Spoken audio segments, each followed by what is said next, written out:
Hello and welcome back to the show. We are going into our 5th pack for our eventual Commander Legends Winchester Chaos Draft AI thing. It's getting complicated. It's getting complicated. Anyway, for today's pack, we are once again basing it off of a random pack as generated by MTG Gen. Taking all of the mana costs and the card types, not subtypes, just card types, with the help of Scryfall, and feeding it into Urza's AI, but with a custom deck name as an additional field to influence Urza's AI. For today, we are using the deck name Constructs of Yore, as suggested by my partner, which is awesome, because, I think that there's a chance it'll do some pretty cool things. Obviously, it's not going to make it into artifacts, because that is something that's predefined by the pack that we generated, but we might have things that care about artifacts, we might have things that just flavorfully are interesting. I don't know. Let's find out together. First, we have Giant Spawn, a 2-mana green instant. Target creature gets +3/+3 and gains trample until end of turn. Sweet, simple, perfectly fine. I don't know how this competes with Titanic Might, but that card exists. Cool. They'd better get their meat ready, because the slaughter will begin in the spring. I said that weirdly. Will begin in the spring. Cauldron Coppers. Is that someone's name? That's a cool name. Cauldron is a cool name. People should be named Cauldron. Herald of Forgotten Colors is a 2-mana colorless artifact. Forgotten Colors, that's actually really cool because it's colorless. Yeah. It taps to add colorless, and for 1 and tap, you can create a 1/1 colorless construct artifact creature token with lifelink. Ooh, I like this card. This card's rad. It's, yeah. Tap, 1 mana. It could have produced a mana, so it's kind of like 2 mana, and you make it 1/1. Alright. Yeah. Yeah, rad. And it's a little... That's a nice little mana rock. It's just like a very simple, probably pretty normal, like sized mana rock. 2 mana, make 1 colorless, cool. And then also, you can make this other token if you need to make a token. I'm into it. Colors of Yore exist for their ability to aid mortals, not their own beauty. I definitely did say constructs of Yore, not colors of Yore, but we'll see how this goes. Ooh. Nicol Bolas, Sustainer of Legends, is a 4-mana red and white 2/3 legendary creature human shaman. Okay, sure.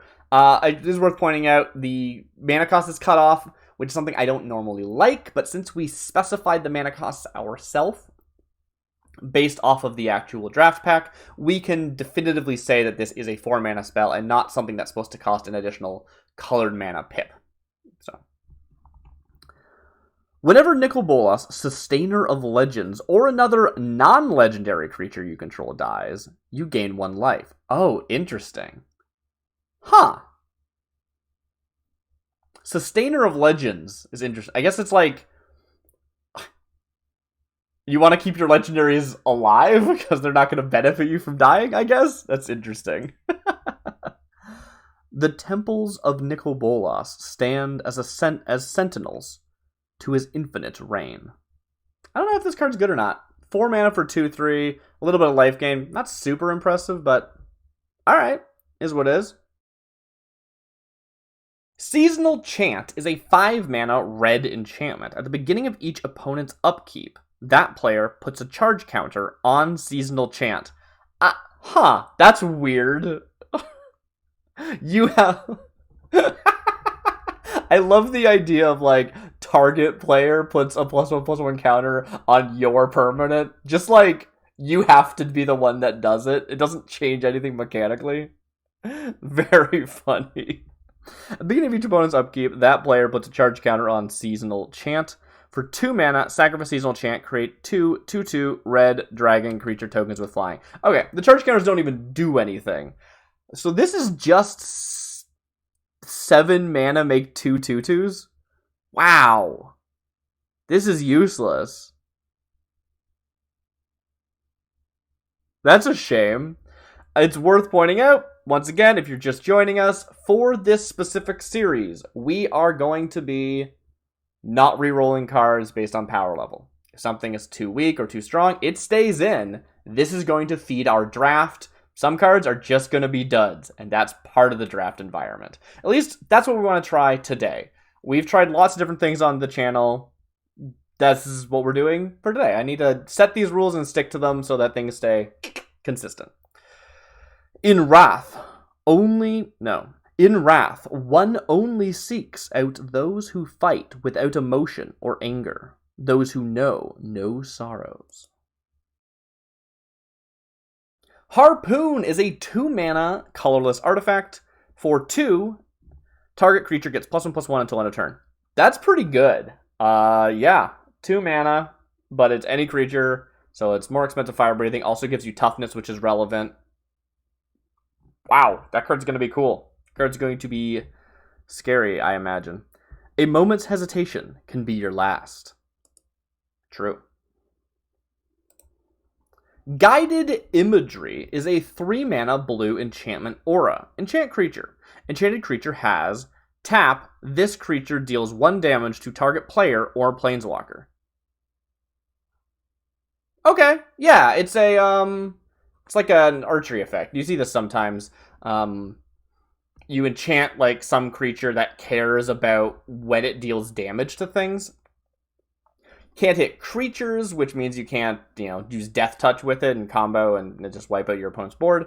But yeah, it's an effect we've seen before. I don't know exactly what cards it's been on, but it is useful when sometimes you have cards that care about when they deal damage to a player. If the card says combat damage, then this doesn't work. But otherwise, pingers like this can be pretty nice. It can also be useful if a card cares about tapping and you don't want to have to attack to make it tap. You can tap it some other way. Useful in certain deck building. Probably not going to be that useful in draft. It's more of a constructed thing. A beginning begins. All else remains in the imagination. Ibn Battuta.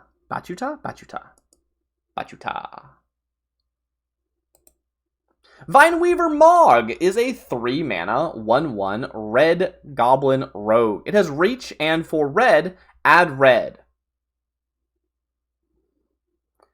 Are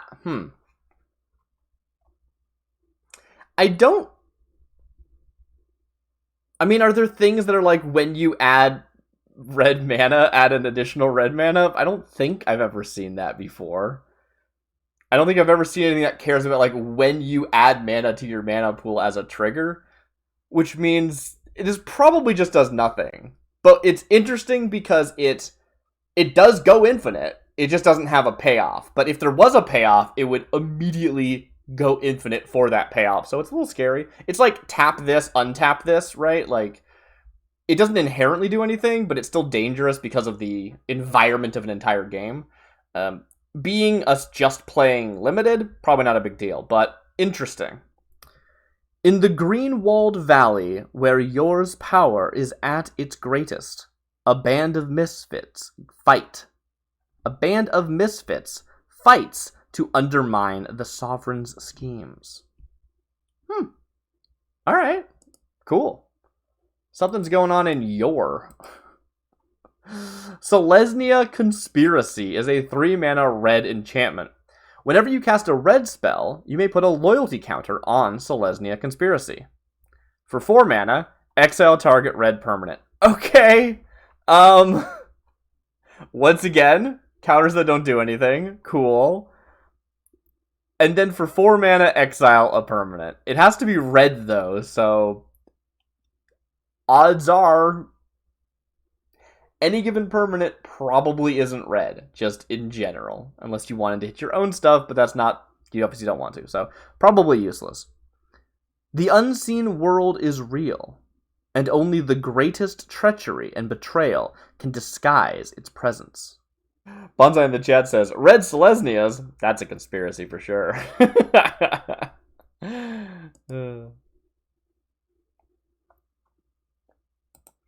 Goblin Sky Skiff is a 1-mana 1/1 red goblin warrior with flying. Goblin Sky Skiff can block only creatures with flying. That's kind of interesting. So the name implies this is like more of a vehicle, but instead of being a vehicle that then needs to be crewed by a creature, this is more like those cards that are like, I'm an elf riding a giant eagle, and it's just still an elf in its type line, right? Like, yeah, it's called Goblin Sky Skiff, but this is like a goblin warrior driving a sky skiff, I guess.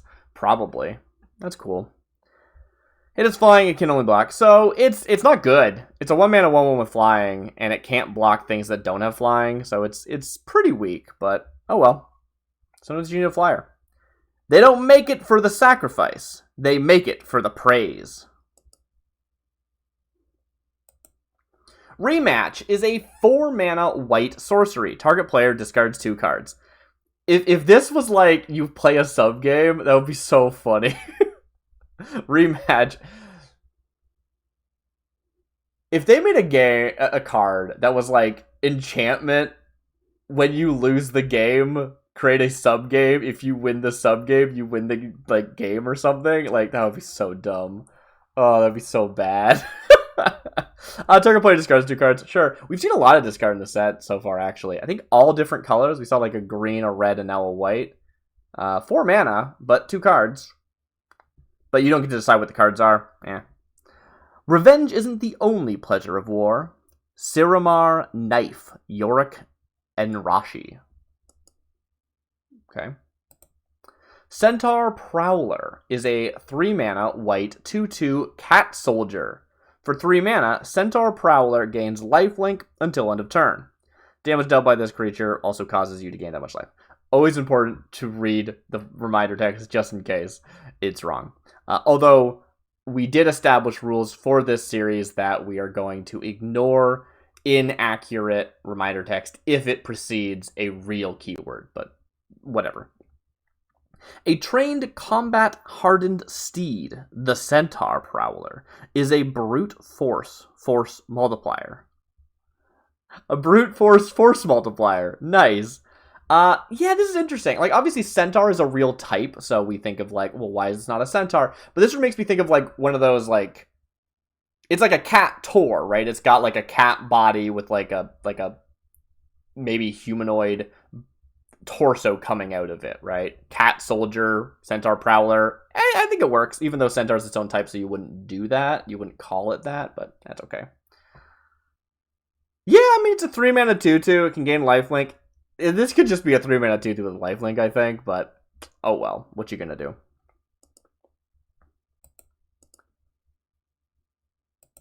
We made it to our second legendary, and ooh, is this going to be legible? That's important to figure out.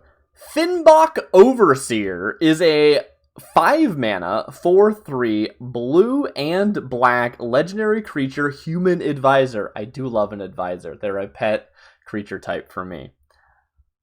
When Finnbok Overseer enters the battlefield, you may exile a human card from your hand face down. If you do, put that card into your hand at the beginning of your next end step. At the beginning of each end step, if you haven't put a card from your hand into your graveyard this step, put one of your opponent's tapped creatures into their graveyard. Okay, let's break this down. What is this saying? 5-mana 4/3. Cool. On ETB, you may exile a human card from your hand face down. If you do, you put it back into your hand at the beginning of the next end step. Nothing happens. This is useless unless you want to, like, I don't know, dodge a discard spell, maybe. That's possible, I guess. Then, at the beginning of each end step, if you haven't put a card from your hand into your graveyard this step. So, if the beginning of each end step, if nothing like forced you to discard, which I guess technically there are things that are like at the end of your turn, maybe there's like, you know, the beginning of your end step, discard a card, but you would just stack the triggers so that this happens first. So if you haven't put a card from your hand into your graveyard this step, put one of your opponent's tapped creatures into their graveyard. The fact that it's this step, I've never seen... I don't know if that's a real thing. That might be a real thing in Magic. I've never seen it on a card. It's always like this turn. This step is so weird. Like, I know what it means. Like, I understand during the end step, right? But... So this is really just each end step. And that's each, not on your turns. Each end step. Put one of your opponent's tapped creatures into their graveyard. That is terrifying. This card does one thing very, very well, and there's a whole bunch of other, like, bogus going on the card just to be confusing. This card is very simple, and it's scary. Alright, Finnbach Overseer. How do I feel about that name? I feel like that's okay. If this was, like, Finnbach, comma, Overseer, I think this card would be really good. They're the Overseer, their name's Finnbach. That works well. This really feels less legendary in their naming convention of, like, oh yeah, this is an Overseer of the, like, Finnbach faction. I'm going to interpret this as Finnbach Overseer, who is a human advisor. Cool. The Gates of Asphodel, the Deceitful. Oh, that's weird. It's not like a demon thing. That's like a... Isn't Asphodel a part of hell? Is it one of the layers? I don't know. I'm not sure. Sorry, I'm just, like, really worried that I'm misreading this card. There's so much text that doesn't mean anything as far as I'm concerned, and I think I'm right about it. If you haven't put a card from your hand in the graveyard this step, pull one of your opponent's tapped creatures into their graveyard. Yeah, I mean, that works. It's not the language you'd normally use on a Magic card. Like, you'd oracle that to be more consistent with modern language, I think. But, like, I think that's all correct. This card would actually be really cool if it was at the beginning of each end step, if you have put a card from your hand into your graveyard this step. Like, that's a really interesting restriction. Like, you have to, before this ability resolves, you have to discard a card. That's cool. There's, like, no reason why it wouldn't just be, like, you know, this turn, but, yeah. It's a cool idea for a restriction if you were using Urza's AI as inspiration for your own custom Magic. In this case, it's just like, it's always going to happen. It's kind of whatever. Cool. Very cool.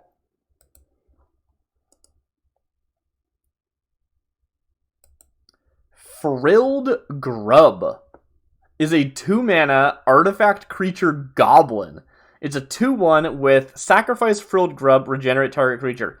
I like this card. I don't know what Frilled Grub means. That's a weird name. Maybe I should read the flavor text before I start judging it. Its goblin prey fills its belly as well as its throat. Huh. So it eats goblins? I don't know what this is. Wow. It's an artifact creature goblin, so it's like a artifact creature that's reminiscent of a goblin. We've seen this before. They don't have to be like goblin constructs or anything. Or they could also be cyborgs. That is also something we've seen. The things that are artifact creatures are things made to look like something, or they are cyborgs. They are have prostheses. Frilled Grub makes it seem like I'm kind of okay with the idea of grub as a, like, setting specific slang for goblin, like how Mog is a goblin, right? Like we saw earlier. That's kind of interesting to me. Frilled makes it seem like I'm picturing like a goblin in a dress, and that's really cute to me. But it's not that. It's an artifact creature, and it dies to regenerate something, and its flavor text says it eats goblins. I don't. Maybe in its goblin prey is not the Frilled Grub. It's something else, which has eaten the Frilled Grub, and is the Frilled Grub... Oh, it's a decoy! It's a decoy! The goblins built a goblin decoy, which gets eaten instead of the goblin. That's why it regenerates target... I like this card. This card's cool. It took me a second to get there, but... Yeah, that's what this is. This card's cool. I also just like it. Like, it's a 2-mana 2/1. It's not that great, but it can die in place of something that's more important. That's a really nice design. I like the design a lot. This card's great. Ah, what a lovely design. Thrashing Scorpion is a 6-mana red 5/4 beast Whenever Thrashing Scorpion blocks a creature, Thrashing Scorpion gets +2/+0 until end of turn. Huh. So it's a 6 mana 5/4. When it blocks, it is a 7/4. I feel like that's not very impressive. Like, it's already 6 mana. I think it could be bigger, but alright. Yeah. Its head was nearly a foot across, and it crushed the front teeth of a steer before smashing the horns and nose of a yak. Wow, this thing's just like beating the crap out of a bunch of farm animals. What the heck? Fire Trap Weaver is a 5 mana 2/2 green insect. Whenever Fire Trap Weaver becomes blocked, it gets +2/+2 until end of turn. Wow, it's a 5 mana 2/2 that's sometimes a 4/4. That is awful. Wow. Okay. I mean, I still might replay it in Limited, let's be honest. Its fate is set by its chosen master. Cool. Alright. I do kind of like the idea of a Fire Trap Weaver as an insect. There's something there. Harvest Song. Ooh, Harvest Song is a 5 mana green sorcery. Add green for each card you own in your hand. Then it says 1-1. Do I reroll this? Do I reroll this just because it says 1-1? 1-1 doesn't mean anything, but it also is rules text that we cannot interpret. One of my rules is if the game tells you to do something that you cannot, you cannot determine what it is supposed to be, that card is not legal. Because for all you know, the card is, not that there's actually any balancing. These are AI Magic cards, but theoretically, because you don't know if the thing it's telling you to do is a bad thing, and that is a balancing act. And as such, you can't just assume it's nothing. Sometimes cards tell you to do things that are bad for you as a way of balancing their otherwise high stats, right? That's part of card design. So anything that we cannot interpret, we cannot just decide means do nothing. In this case, 1-1 really feels so innocuous, you could just say it means do nothing. And it's kind of a cool card. Add green for each card you own in your hand. The you own is irrelevant. You always own the cards in your hand because you're not allowed to put them in your hand otherwise. But whatever. The thing is that if you play this at, even if, let's say you have 7 cards and you draw up to 8 and then play it, the best case scenario, that's still 5 mana, gain 7. So, it's 2. And again, we're not doing a power level analysis. So I would keep this card in.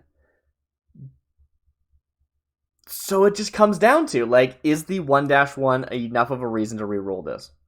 I need to make sure that the fact that the sorcery, the actual effect of the spell, seems stupid, can't be part of my assessment.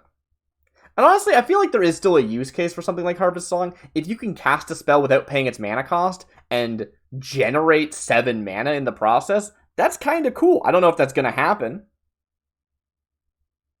But yeah, if you have something that's cast a spell without paying its mana cost, and that generates you 7 mana, that might be better than casting a different spell without paying its mana cost, because now you can cast 3 or 4 spells with that mana you generate or something. I don't know. It does not have no use, is my point. I think I'm going to reroll it, though. These cards need to be clean. 1-1 doesn't mean anything. But it doesn't mean... You don't want to see me debating this. This isn't interesting. Let's just roll it.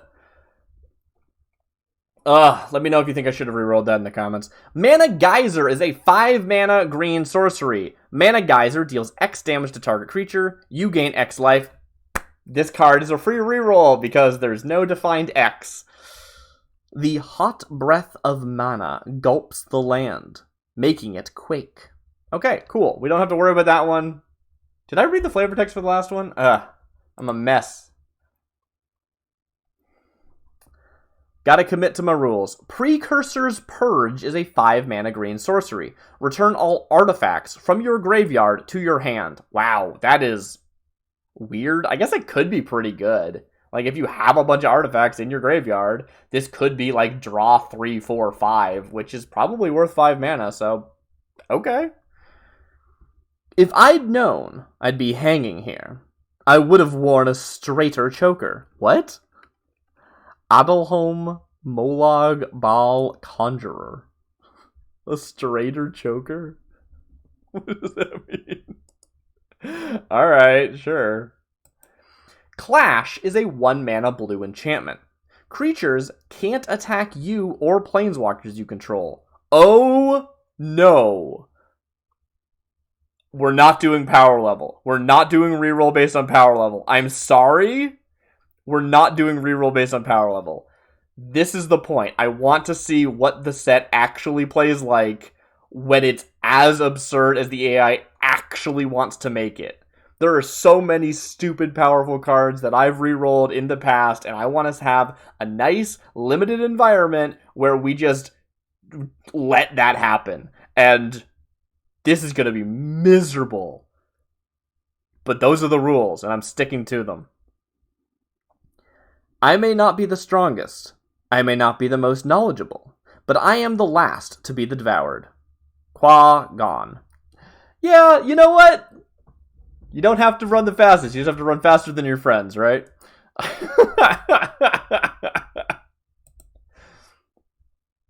Human Pilgrim is a 5-mana 2/3 human cleric. I love that. That's great. How often do you see cards that just have human in the name?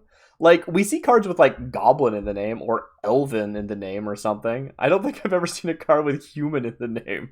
That's awesome. When Human Pilgrim enters the battlefield, exile target card from a graveyard. Okay, it's definitely too much, like, too expensive. 5 mana for a 2/3.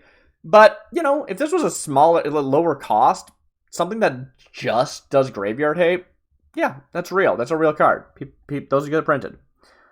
By offering their lives in exchange for freedom, we open a path of liberation. Ew, what does that mean? The priests of Nikogul willingly allow their blood to be shed so that we might walk in freedom. This seems bad. I don't think that's a good thing. Whatever you're doing sounds not cool. Brutal Brawler is a 4-mana 2/3 orc warrior. It's black. Whenever you attack, put a 1/1 counter on Brutal Brawler. Ooh, and it's whenever you attack, not whenever Brutal Brawler attacks. So if you have something on the battlefield at the same turn that you play Brutal Brawler, you can attack and get it to come into play effectively as a 3/4. That's really cool. And it's only 4 mana. Yeah, this card's great. This card's a nice growing card that doesn't start too small. His weapons alone were sufficient to crack bones, drive spikes, and rip throats from victims. What a Brutal Brawler. Darkwater Goblins is a 1-mana 1/1 black goblin. When Darkwater Goblins enters the battlefield, put a +1/+1 counter on target creature you control. Cute, simple, I like it. Very, nice. Yearn for the depths of the labyrinth, and then drive in the meat its grizzled denizens. That's not what this says. Yearn for the depths of the labyrinth, and then dive in and meet its grizzled denizens. There we go. But yeah, this is cool. It can always, at very least, put the counter on itself, so it's a 1-mana 2/2. And then you could also put it on something else instead if you wanted to. There's cards like this that I've seen in other decks. I remember playing a Proliferate deck once where all I wanted to do was my creatures to come into battlefield, either with counters or being able to give the counters to somebody else, so that I was getting as much value as possible whenever I proliferated. It was cool. It's a cool deck. And that is the last card of Pack 5. Before we move on, it is time to look back and see what card would make for a good drawing. The legendaries are the most obvious picks, and while we did see 2 in the pack, the one that stands out to me is, of course, our Finbach Overseer. I thought this card was cool. It's a mess. It's an absolute mess. But it does a cool thing. It's a 5-mana 4/3. It's the colors I like, blue and black. Yeah, it's an advisor. I'm into it. Let us double check what the actual other legendary was, though, and if that one stands up to Finbach. Nico Bolas! It was Nico Bolas! I forgot it was Nico Bolas. Sustainer of Legends, our 4-mana 2/3 human shaman. Whenever it or a non-legendary creature you control dies, you gain 1 life. It could be relevant. You know, if you've got like a token engine and you're able to just like aristocrats your way through, you get a lot of life. You're not dealing any damage. It doesn't drain your opponent for 1 whenever a non-legendary dies. It just heals you, but life gain's relevant. It's a thing. I don't know what I do with Nicol Bolas. Like, do I just ignore the fact that it says Nicol Bolas, one of the most iconic villains in all of Magic history, who is an Elder Dragon, but this is a human shaman?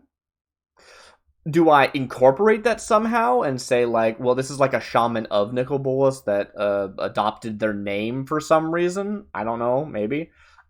Do I say it's like a weird human form of Nicol Bolas? A lot of dragons in lore can shapeshift. Maybe this is a dragon shapeshifted into human form. I don't know. It's weird. I don't know what to do with that. I guess we'll see what I draw. Here's Nicol Bolas. Yeah, that's who I decided to go with. Definitely went with a weird direction for them.